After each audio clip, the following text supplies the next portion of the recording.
इस एक ही बात में आपका सब काम पूरा हो जाएगा। कोई चाह बाकी नहीं रहेगी, कोई काम बाकी नहीं रहेगा। अभी से रटना शुरू कर दो भगवान का नाम, राधा राधा कृष्ण कृष्ण हरि हरि। अगर हृदय में भाव कम हो तो भी चलेगा, आप कहना शुरू कर दो। कहते कहते नकल भी असल हो जाती है।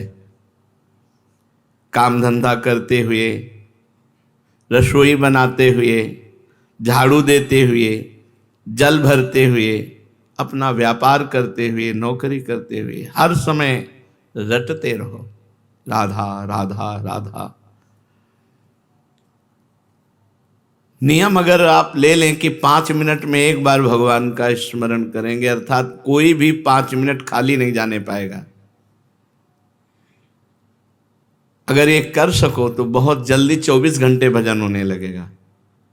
हमको केवल दिमाग में ये रखना है कि कोई भी 5 मिनट बिना सुमिरन के नहीं निकलना चाहिए। एक बार राधा बोले 5 मिनट की फुर्सत,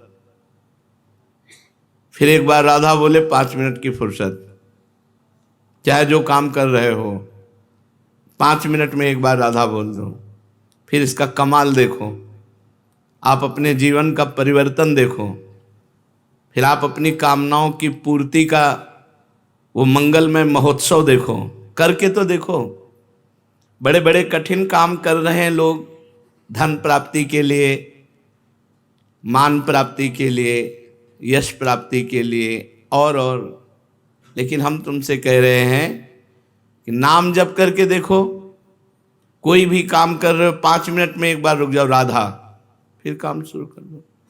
5 मिनट में फिर बोलो राधा, और जब खाली समय हो तो हर समय राधा राधा। कोई चाह बाकी नहीं रह जाएगी, सब चाहें पूरी हो जाएंगी। फिर तुम्हारे लिए कोई कर्तव्य नहीं, इसी से भगवत प्राप्ति हो जाएगी। यदि 5 मिनट आपके एक दिन खाली चले गए, आपने नाम जप नहीं किया, तो उस दिन उपवास करो। हमारा नियम टूट गया, तो नियम में आ जाओगे। 5 मिनट में एक बार राधा और सब कामनाओं की पूर्ति, इसी से भगवत प्राप्ति। खाली समय में खूब नाम जप करो, और जब आप कार्यरत हो तो हर 5 मिनट में रुक कर एक बार राधा बोलो। यदि 5 मिनट क्रॉस हो गया, आपने राधा नहीं जपा, तो उस दिन उपवास करो, अन्न नहीं पाएंगे। आज हमारा नियम टूट गया। फिर आप देखो इसका चमत्कार। जब नींद आती है तब ये 5 मिनट वाला नियम नहीं चल पाएगा। उसके लिए चर्चा हुई कि यदि हम गाढ़ नाम चिंतन करते हुए सो गए तो हमारा वो सोना भी भजन माना जाएगा। पर जब जग गए, मानो 12 बजे रात के जग गए, फिर हमारा 5 मिनट वाला नियम लागू। जागृत में हम 5 मिनट खाली नहीं जाने देंगे, और सोते समय खूब नाम जप करते हुए सोएंगे तो वो निद्रा भी भजन माना जाएगा। मन लागे चाहे ना लगे, तुम जपना मत छोड़ो, करके देखो। इसमें लाभ ही लाभ है, हानि तो कोई है नहीं, साइड इफेक्ट तो है ही नहीं। नाम में कोई साइड इफेक्ट, अन्य साधनाओं में तो ऐसा होता है कि ये त्रुटि हुई, तो ऐसा नाम में नहीं। भगवान के सामने प्रार्थना करो, भगवान को सामने देखते हुए, प्रभु मुझे आपका स्मरण चाहिए, आपका भजन चाहिए। भगवान की याद आ रही बिना चेष्टा के, नाच पड़ो, भगवान तुम्हें याद कर रहे हैं। आपने चेष्टा नहीं कि अपने आप प्रिया प्रीतम की याद आ रही, श्री जी आपको याद कर रहे हैं। खुशी से नाच पड़ो, भगवान कृपा करके तुम्हें याद कर रहे हैं। अचानक चित्तवृत्ति भगवान में गई, तो ये आपकी नहीं गई, भगवान आपको याद कर रहे हैं, प्रभु आपको याद कर रहे हैं, तब आपकी चित्तवृत्ति डूबी। कोई भी भक्त ऐसा नहीं कह सकता कि मैं सर्वथा निष्पाप हूं। अगर वो कहता तो झूठा। निष्पाप होता तो मृत्युलोक में जन्म के होता। मृत्युलोक का शरीर बनता ही शुभ अशुभ कर्मों से है। इस शरीर की रचना ही 2 कर्म से होती है। अगर शुभ कर्म है तो देव शरीर, अशुभ कर्म है तो यातना शरीर, शुभ अशुभ कर्म है तो मनुष्य लोक में। इस मृत्यु लोक में जन्मता वही है जिसका कुछ पाप होता है, कुछ पुण्य होता है। तो निष्पाप तो हुआ नहीं, पर भगवान ने उनको माफ करके उनके पाप मिटाकर उनको महात्मा बनाया कि नहीं बनाया। भगवान उनको प्राप्त हुए तो हमारा भी कल्याण हो सकता है। सर्वथा निष्पाप और पवित्र होकर भगवान की प्राप्ति भगवान के स्मरण से होती है। ऐसी ताकत और किसी साधन में नहीं, केवल भगवान के नाम जप में है। भगवान सब जगह हैं, पर बिना भजन के आप देख नहीं सकते। भजन वो प्रक्रिया है जिससे भगवान देखते हैं। जैसे दूध में बूंद बूंद पे घी है, पर वो पूड़ी नहीं पका सकता, उसकी प्रक्रिया है, फिर घी निकलेगा। ऐसे ही सर्वत्र भगवान है, हमारे काम में आने वाले नहीं। प्रक्रिया है, भजन करो और अपनापन हो जाए, मेरे श्री कृष्ण, मेरे प्रियाजू। अब बात बन गई। एक आदमी की गाय बीमार हो गई। वैद्य ने कहा कि तुम गाय को काली मिर्च खिलाकर ऊपर से 1 पाव घी पिला दो, ठीक हो जाएगी। उस आदमी ने गाय को काली मिर्च तो दे दी, पर घी नहीं दिया। उसने सोचा कि रोज गाय के दूध से 1 पाव घी निकलता है, अतः एक दिन गाय को नहीं दूंगा बस, जिससे घी उसके भीतर रह जाएगा और काली मिर्च तो जा ही रही, काम कर देगी। परंतु इससे गाय ठीक नहीं हुई। वैद्य के पास गया। वैद्य ने कहा जो अनुपान बताया वो, उसने अपनी बात बोले, मूर्ख हो, गाय का दूध दुहो और उसका घी निकालो और फिर काली मिर्च के साथ पवाओ। भगवान सब जगह है, हमारे काम आ रहे हैं क्या? हमें आनंद मिल रहा है क्या? हमारी दुर्गति रुक रही क्या? नहीं। तो प्रक्रिया करो, भगवान का भजन। सर्वत्र भगवान है, पर सबके हृदय में अक्षत विकारी परमात्मा होते हुए सब दीन है, दुखी है, चिंतातुर है, मृत्यु को प्राप्त हो रहे हैं। क्यों? बोले वेद और संतों ने कहा है कि भजन का, अगर भजन कारण है भगवान के प्रकट होने का, भजन रूपी कारण नहीं तो भगवान रूपी क्रिया प्रकट नहीं होगी, फिर काम में आने वाली नहीं। जैसे दूध में घी है, पर बिना मथे नहीं आएगा। दूध को औंटना होगा, दही जमाना होगा, मथना होगा, मक्खन निकाल, फिर घी आएगा। ऐसे ही संत संग करना होगा, अच्छे आचरण करने होंगे, खूब नाम जप करना होगा, तब भगवत साक्षात्कार होता है। भगवान सब जगह रहते हुए भी हमें आनंद नहीं मिल रहा। आनंद मिलेगा, उनका स्मरण करो, बेड़ा पार हो जाएगा। जहां से चाहो वहां से प्रकट कर सकते हो। देखो प्रहलाद जी ने खंबे से प्रकट कर दिया नरसिंह भगवान को, कुत्ते से प्रकट कर लिया नामदेव जी ने। जहां से चाहो भगवान को प्रकट। एकनाथ जी ने गधे से प्रकट कर लिया। जहां चाहो वहां भगवान प्रकट कर लो, तुम्हारे पास भजन होना चाहिए। गोपिकाओं ने तो सर्वत्र प्रकट कर लिया। जित देखूं तित श्याममयी है। उनको याद करो, उनका भजन करो। पापी या पुण्यात्मा कैसा भी क्यों न हो, केवल भगवान के नाम जप करने से उसे शांति मिल जाएगी, परम शांति। गाय का दुहना, उसमें दही मथना और बड़े, उसमें तो बड़ी मेहनत है। इसमें तो केवल राधा राधा राधा राधा राधा राधा, इसमें मेहनत नहीं है, केवल याद करना है। हमें और कुछ नहीं करना, भगवान की याद करनी, स्मृति, भगवान का सुमिरन। यद्यपि भीतर में राग द्वेष है, काम क्रोध है, मोह मद है, ये वृत्तियां रहने के कारण सच्चा भजन नहीं होता। फिर भी आप बार बार भजन कीजिए, बार बार नाम जप कीजिए। जैसे पुरानी मोटर एक बार में स्टार्ट नहीं होती, 10-12 बार तो किसी न किसी झटके में स्टार्ट हो जाएगी।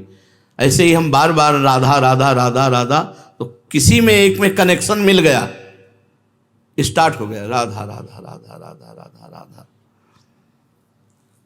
भगवत प्राप्ति का सबसे सरल उपाय है भगवान का नाम जप, और वो भी व्याकुलता पूर्वक।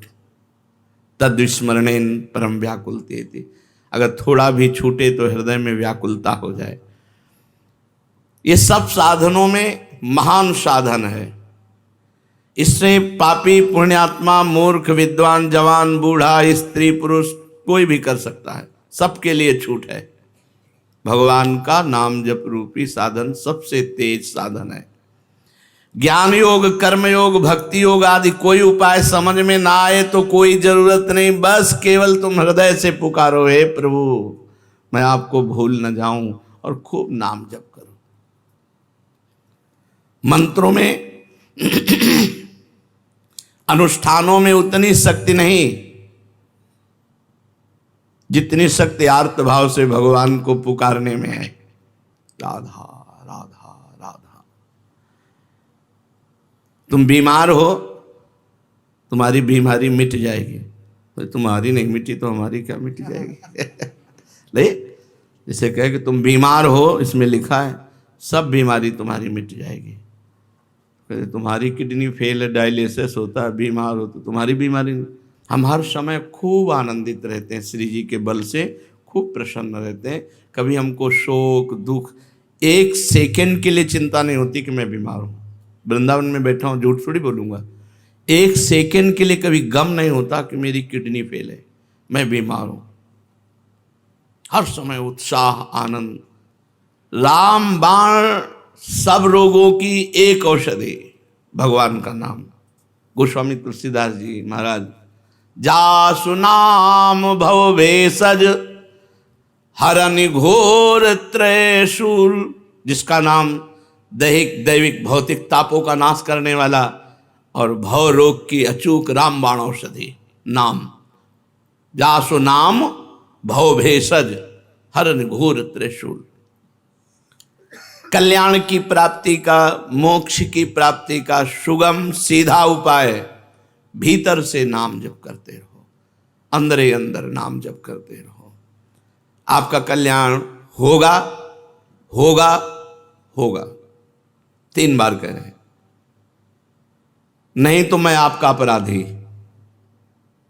देखो महापुरुषों के वचन, आप हृदय से भगवान का नाम जप करो, पापी हो, पुण्यात्मा हो, जवान हो, बूढ़े हो, विद्वान हो, मूर्ख हो, स्त्री हो, पुरुष हो, पुरुष नपुंसक नारीवा जीव चराचर कोई, सर्वभाव भज कपट तज मोहि परम प्रिय सोई। भगवान कह रहे हैं। गोस्वामी जी कह रहे हैं, भगवान शंकर को साक्षी करके कहता हूं, हमारी जबान गर जाए यदि मैं झूठ बोलूं, मुझे जो कुछ आज तक प्राप्त हुआ है तो राम माँ, ये 2 अक्षर राम नाम से प्राप्त हुआ है। हरिवंश महाप्रभु कहते हैं, रसना कटो जो अन रटो, निरखी अन फुटो नयन, श्रवण फुटो जो अन सुनो, श्री राधा जस बहन। जो कुछ है सब राधा राधा। तुम भीतर से नाम जब शुरू करो, आपका कल्याण होगा होगा होगा। नहीं होगा तो मेरे को दंड देना, मैं अपराधी हूं, मैं आपका अपराधी हूं। देखो महापुरुषों ने कहा, मेरी सौ भैया कृष्ण गुण संच, तुम्हें हमारी कसम है, तुम कृष्ण के नाम गुणों का गायन करो, यही परलोक सकल सुख पावत। इस लोक में और परलोक में समस्त सुख तुम्हें प्राप्त हो जाएंगे। गोविंद दुहाई भाई जुन सेवो श्यामा हरि, तुम्हें गोविंद की कसम है, यदि श्यामा श्याम का सेवन न करो, सुमिरन न करो। ये बड़े बड़े महापुरुष। कलयुग से बचना है तो हरदम भगवान का नाम जपना है, नहीं तो मार डालेगा। कलयुग की बहुत कुचाल, बुद्धि को भ्रष्ट कर देता है। अगर वो नाम जापक तो उसके विचार आते, नहीं मैं ऐसा नहीं कर सकता, अरे नहीं करो यार, नहीं मुझे जेल हो सकती है, मुझे मार पड़ सकती है, मुझे फांसी की सजा मिल सकती है, मैं ऐसा नहीं। भजन तत्काल परिणाम दिखाता है, ऐसा मत करो। और जो भजन विहीन है, जो होगा देखा जाएगा। अब क्या देखने लायक, हथकड़ियों से जकड़ करके। अगर कलयुग से बचना है, पाए जान जगत में सब जन कपटी कुटिल कलयुगी टंच, कहीं विश्वास लायक नहीं है। विश्वास है तो भगवान का, मनुष्य का। कलयुग में मनुष्य पर विश्वास, जिससे विश्वास करके साथ जाओगे वही तुम्हारा गला घोंट देगा, वही तुम्हारे साथ अभद्र व्यवहार कर देगा। कलयुगी जीव पाए जान जगत में सब जन कपटी कुटिल कलयुगी टंचु, कलयुग बुद्धि भ्रष्ट कर देता है। अगर कलयुग के पापों से बचना है, कलयुग की चाल से बचना है, तो हरदम भगवान का नाम जप करते रहो। विश्वास कर लो, ईश भजन सारथी सुजाना। जैसे ड्राइवर बढ़िया हो तो गाड़ी बहुत बढ़िया सुरक्षित लक्ष्य तक पहुंच जाएगी। मनुष्य शरीर रथ है, इंद्रियां घोड़े हैं, मन इनकी घोड़ों की लगाम है और बुद्धि इनका सारथी है। और ईश भजन सारथी सुजाना, जो खूब भजन करता है उसका सारथी बहुत सुजान है, वो बचा लेगा। नहीं यार ऐसा नहीं करना, वो बचा लेगा। अगर बुद्धि भ्रष्ट है फिर वो नष्ट कर देगी। इसलिए कलयुग की चाल से बचने के लिए जिते विनायक शुभ अशुभ विघ्न करे नहीं कोई, विघ्न करे नहीं कोई, डरे कलिकाल कष्ट भय, हरे सकल संताप हरस हरिनाम जपत जय। विजय को प्राप्त होता है भगवान नाम जापक। कलयुग थर्राता है, अपनी कोई भी कुचाल भजन करने वाले के ऊपर नहीं कर सकता। चलते फिरते, उठते बैठते, रात में दिन में, काम करते समय, हर समय व्याकुलता पूर्वक हृदय से भगवान के नाम का जप करो। अनंत जन्मों के सब पाप भस्म हो जाएंगे, तब तुम्हें आनंद मिलेगा। अभी भजन में आनंद नहीं मिलेगा। अगर मिल रहा है तो तुम्हारे पाप नष्ट हो चुके हैं, नवीन पाप होने न पावे और आगे बढ़ो। देखो फिर आनंद मूर्ति भगवान तुम्हारे सामने झलकने लगेंगे।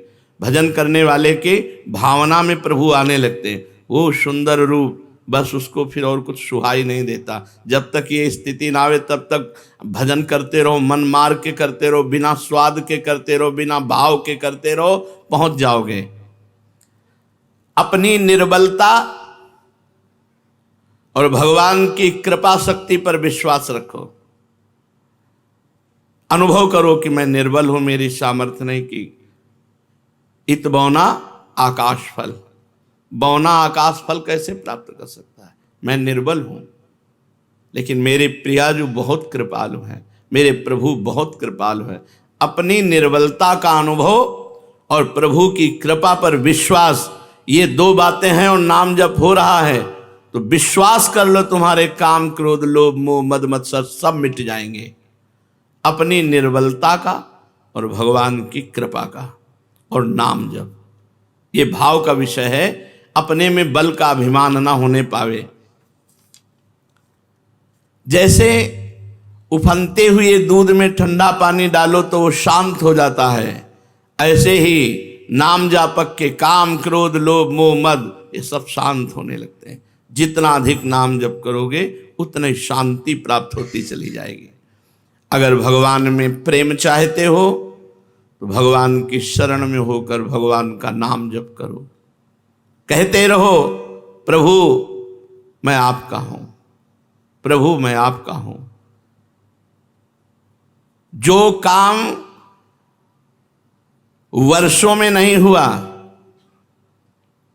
वो बहुत जल्दी एकाएक हो जाएगा। तुम केवल नाम जप का नियम लो, बहुत जल्दी लाभ मिलता है नाम जप से, बहुत जल्दी। भगवान के चरणों में पड़ जाओ, निश्चिंत हो जाओ। भगवान की कृपा तुम्हें घेरे हुए है, बस तुम केवल नाम जप करते रहो। काम तो बस इतना ही है, भगवान की शरण में होकर नाम जप करना, इतने से सब बेड़ा पार हो जाएगा। तुम्हें पता है भगवान में भी एक कमजोरी, जो सच्चे हृदय से भगवान का हो जाता है भगवान उसे कभी छोड़ नहीं सकते, चाहे जितना बड़ा पाप कर ले। ये भगवान की कमजोरी है।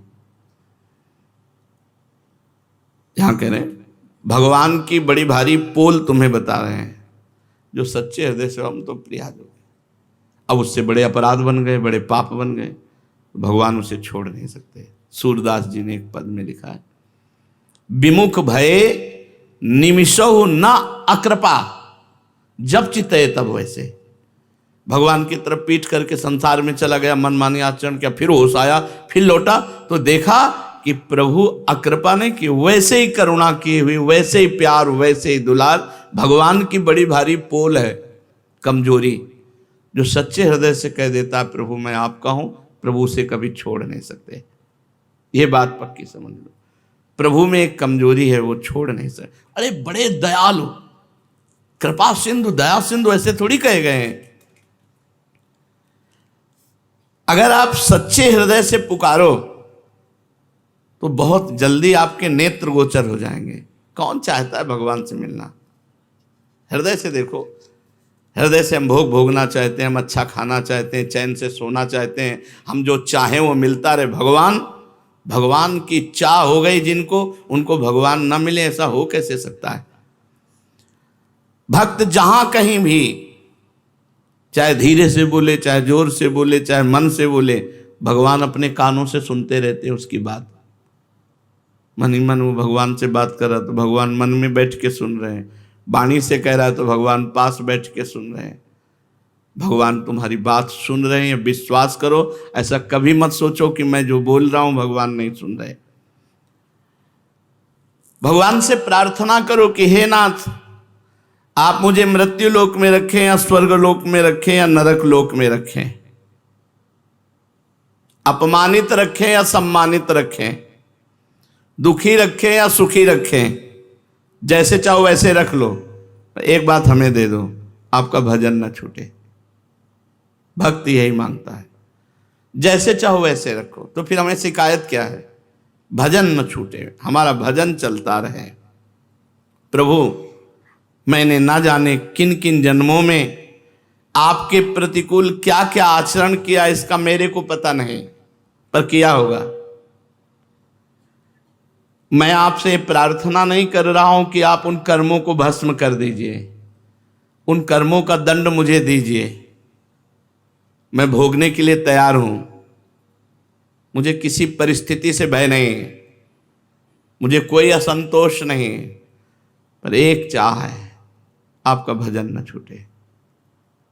ये बातें हृदय में बैठाने की हैं। जेहि जोनि जन्मों कर्म बस, तहाँ राम पद अनुराग हूं। आपके नाम जप में, आपके चिंतन में मेरे कर्मों का बहुत बड़ा रजिस्टर होगा, क्योंकि अनंत जन्म हो गए इस माया में। न जाने कौन कौन से पाप कर्म किए, किस किस परिस्थिति के परवश होकर क्या क्या कर्म किए। उन संपूर्ण कर्मों से सर्वथा रहित करने के लिए मैं आपसे प्रार्थना नहीं कर रहा कि आप हमारे अनंत जन्मों के पाप नष्ट कर दो, सब कर्म हटा दो, मैं एकदम सुखी हो जाऊं। नहीं, मुझे दुखी रखो, मेरे कर्म के अनुसार दंड दो, पर आपकी याद बनी रहे, आपकी स्मृति बनी रहे। आपका विधान समझकर मुझे किंचन मात्र दुख नहीं होगा, और आपके विधान को समझने की शक्ति भी मेरे में नहीं, आप ही देंगे। तो हे नाथ, आज से बुद्धि लगाना बंद, केवल मैं आपकी तरफ देखूंगा। विपत्ति आएगी तो आपकी तरफ देखो, आपने भेजा है, स्वागत है, आओ विपत्ति। संपत्ति आएगी तो आपने भेजा है, स्वागत है। पर इस विपत्ति संपत्ति के चक्कर में आप न छूट जाएं, मैं देखूं आपकी तरफ ही, आपका ही सुमिरन करूं। हे नाथ, न मुझ में समता है, न मुझे तत्वबोध है। आप चाहें तो मुझ जैसे नीच को ऐसा बना सकते हैं कि मैं दुनिया का उद्धार कर दूं, मेरा उद्धार। आप चाहें तो मुझ नीच को ऐसा बना सकते हैं कि मैं दुनिया का उद्धार कर दूं।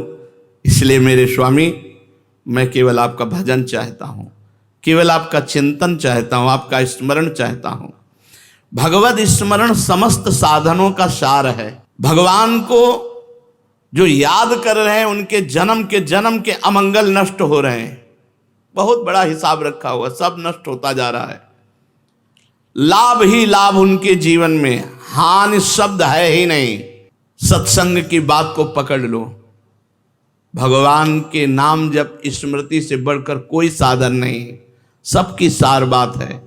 हर समय जो नाम जप करता है, उसका नाम जप करते हुए शरीर छूटता है और भगवान को प्राप्त होता है। हमें अभ्यास अंतिम निर्णय के लिए करना है। अंतिम निर्णय का पता नहीं कब श्वास छूट जाए, इसलिए हर श्वास में हम नाम जप करते हैं। अपनी बुद्धि मत लगाओ, नाम जप कर रहे हैं, ये तो नहीं बदला हमारा, ये तो ठीक नहीं हुआ, हमारे अंदर ये विकार है। शंका मत करो, बस तुम प्रभु के होकर उनका नाम जप करो, कोई भी काम करो, कहीं भी जाओ, किसी भी देश विदेश में जाओ, बस भगवान का नाम पकड़ लो। भगवान के याद करने मात्र से मनुष्य संसार बंधन से छूट जाता है। यस्य स्मरण मात्रेण जन्म संसार बंधनात् विमुच्यते, नमस्तस्मै विष्णवे प्रभु विष्णवे। भगवान को याद जो करते हैं वो सिद्ध हो जाते हैं, उनके सारे कार्य सिद्ध हो जाते हैं। भगवान को जो बार बार नमस्कार करते हैं, प्रणाम करते हैं, भगवान की शरण में होते हैं, नाम जप, इससे बड़ा कोई साधन नहीं।